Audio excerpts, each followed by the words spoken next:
welcome to Awakening with me, Melissa Virtue. You know the way. This is what's been coming, what's been flowing in. And with the flow, I feel the sea coating the water of life. The sea turtles have been coming as they move along the shore after hatching. The mother of the world is represented by a sea turtle and the Hawaiian belief system, the Hawaiian belief and practices, and she returns to the shore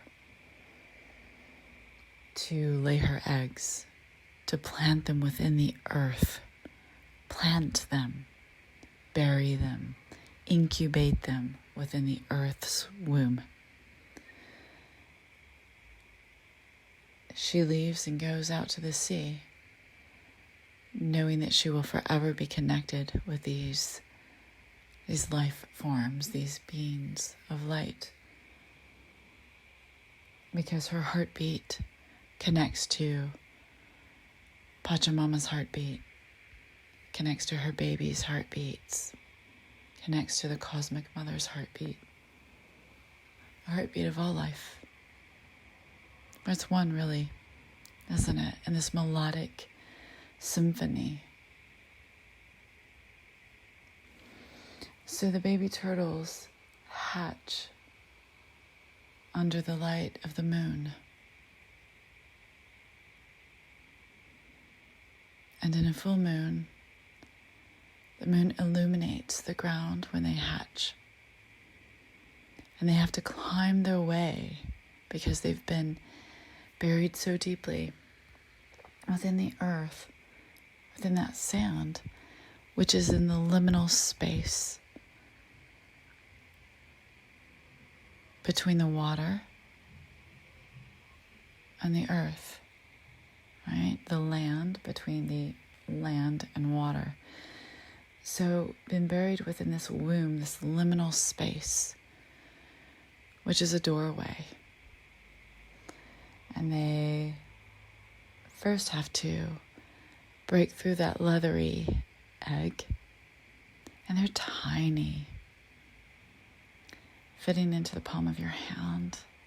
And then they climb up. They have to climb with their flippers. No claws. No hands, just flippers. Navigating upward, knowing which way is upward and out of the birthing tunnel. Theirs is up, rising from the earth, rising up. And then they come up out of the sand and begin to make their way towards the sea, which is far from where they've been buried within the womb. And all their effort goes into using their flippers and moving as quickly as they can to the sea.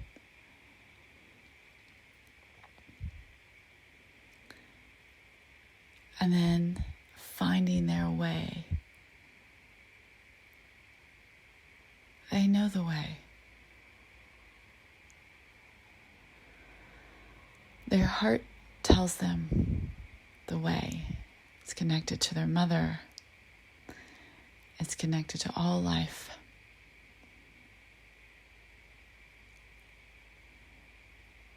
And so they find their way into the sea, and then they have to navigate around other sea beings, right? To then find their nourishment, find their home, to then one day return to the place they were born.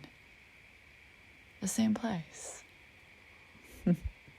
It's amazing. It's really beautiful. And so finding their way, they know the way, you know the way.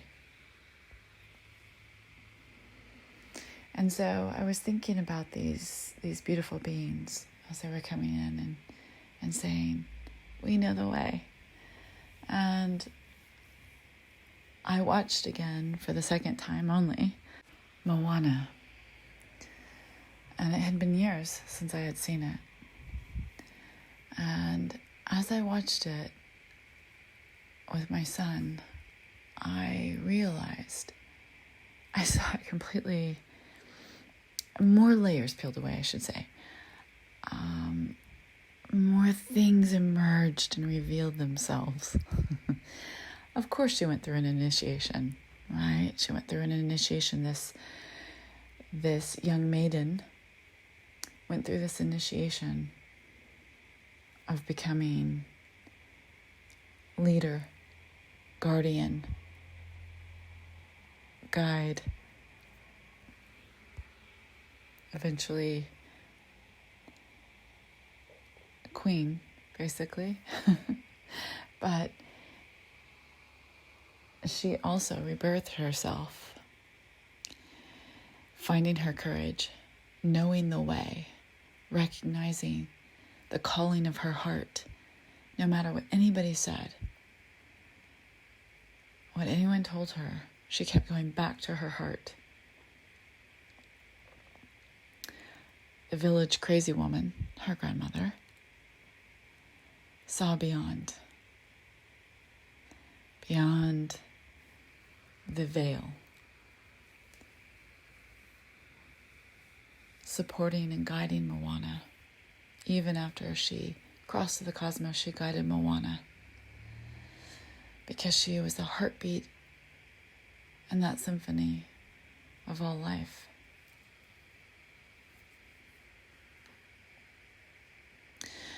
But going back to the beginning of the movie, if you haven't seen it, I recommend it. She helps a baby sea turtle when she's a little one make its way to the sea, already showing that she is a mother, a nurturer, a guardian of life. And the sea chooses her, after seeing that, chooses her to return what looks like a stone, a living crystal with a spiral etched within it. The spiral has its own symbol. It's a soul, a cosmic soul symbol for all of us, as it's etched in many sacred sites and places. But the sea chose her to return this crystal, this living being, to the goddess of fertility, to Fidi. And it was her heart that was stolen by Maui, which represents to me, in one aspect, the divine masculine within the masculine aspect of ourselves.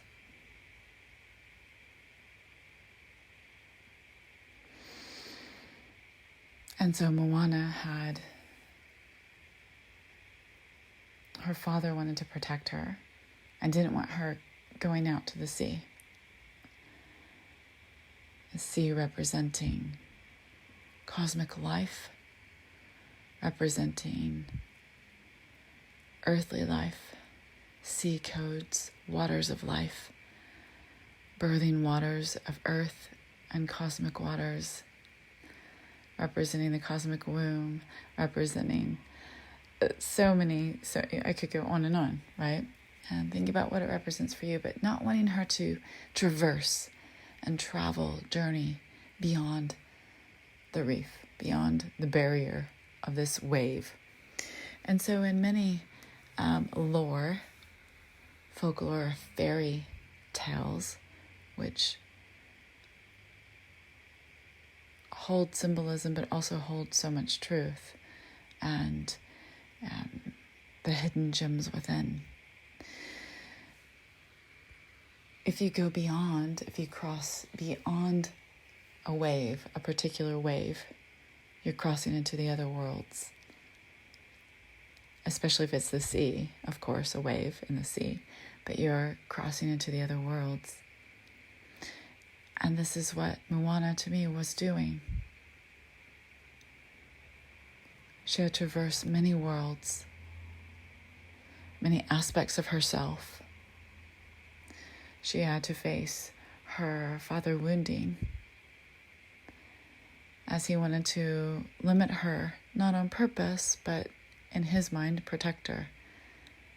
But she felt limited, suffocated, held back by him.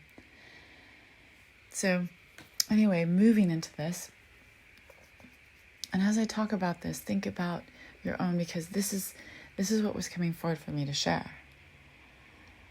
And at one point, her grandmother shows her a cave that's been hidden and says, you need to remember who you are. Do you know who you are? It's time to remember. The grandmother reminds me of the StarMothers, the star grandmothers, our cosmic family. And so she guides Moana to this cave, and the cave representing, again, the earth's womb, a liminal space, an incubation, an initiation, creation. So she goes within, and her grandmother tells her to beat a drum, and she'll remember who she is. And she finds treasures within this dark space. And suddenly, the golden shadows are lit. Because within the dark spaces, it's not just our shadows we find, it's our golden shadows. It's our shadows that are lit.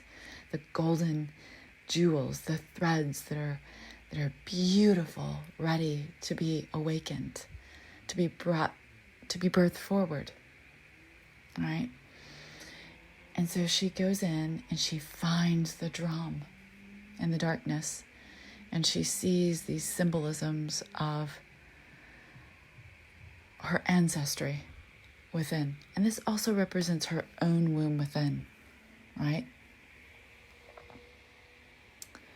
And she finds this large drum, this earth drum, and she picks up 2 mallets, and the drum being the third, right?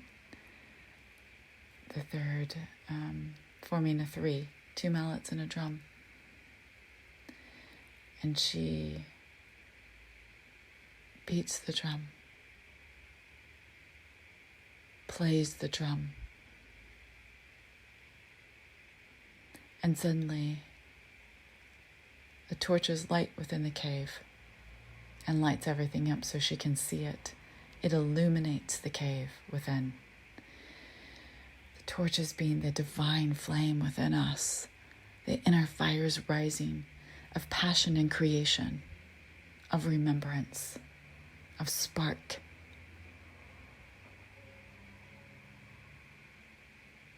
She made the choice to play her heartbeat, the drum. Her heartbeat within the womb, the drum.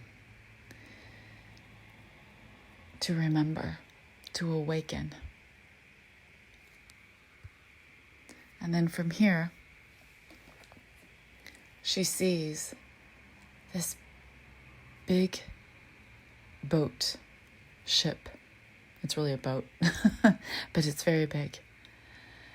And it has a sail, and on the sail is the sacred spiral.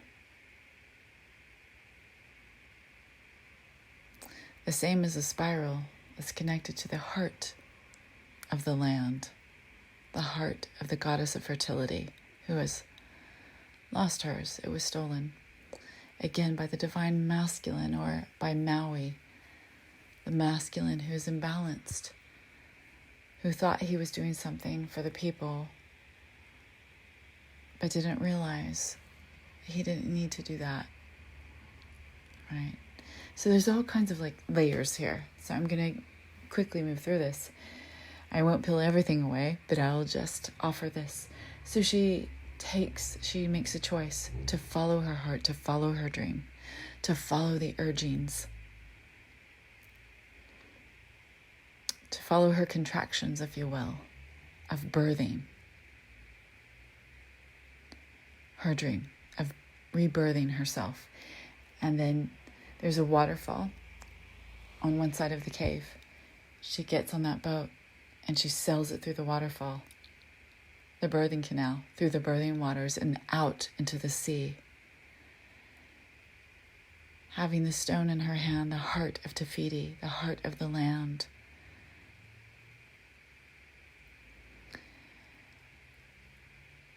And she makes it over that wave that's very tall because she believes, she trusts, she knows.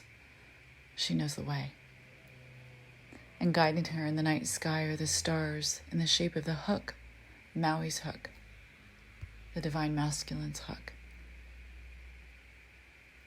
It's a fish hook, which I'll just say one of the aspects to me of that fish hook is nourishment of the sea codes, the water codes, the waters of life. And so she follows that to find Maui, her divine masculine, to create harmony with him, come back into harmony with her, the feminine, him, the masculine. Together they teamwork, they partner and find Te Fiti. But they go through many obstacles. But are they obstacles? No, they're initiations. So let's turn that, which you may find obstacles in your life, but they're initiations, they're opportunities, they're gifts that hold the golden threads, the golden, shiny jewels, ready to be integrated, awakened within, brought forward. And they each go on their own initiation, move through their initiations of awakening and recalibration, and they find Te Fiti. And through love, they succeed. And through love, they alchemize. Through love, they restore the heart of the land, of life, of the fertility, of the goddess, of themselves.